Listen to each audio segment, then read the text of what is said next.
Thousands of kilometers from home, Rohingya Muslim refugees find comfort in a familiar routine. At this mosque on the outskirts of Kuala Lumpur, they socialize freely. Some have been in this country for years, while others have only recently arrived. They're here to escape the violence in Myanmar that has killed more than 150 people and displaced 100,000 others since June. Nujumul Haq left his home in September. His family used to own a small shop in Mongdor town, but authorities shut it down and arrested his brothers. Fearing for his life, he fled via Bangladesh and Thailand, a perilous journey by sea and land. He chose Malaysia because he has a cousin here, but he worries about his mother and two sisters who were left behind.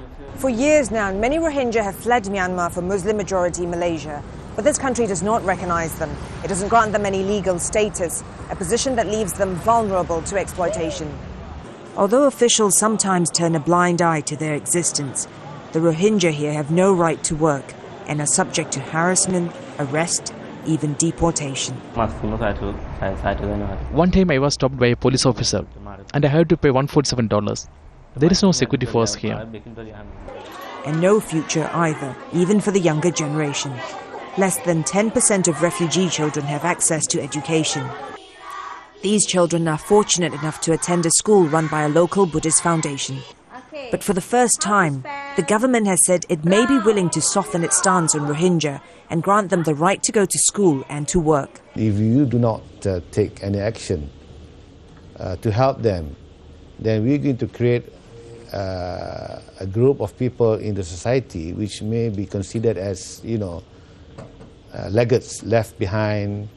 They are going nowhere. They're going to be here.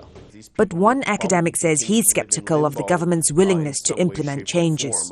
Malaysia typically, and there's always room for change in the future, of course, but if the past is any indication, they don't typically give people in this situation permanent status. For decades, the government has refused to ratify the UN Convention on the Rights of Refugees. Until a solution is found, people like Nujumul will have an uncertain future ahead. Florence, Looi, Al Jazeera, Kuala Lumpur.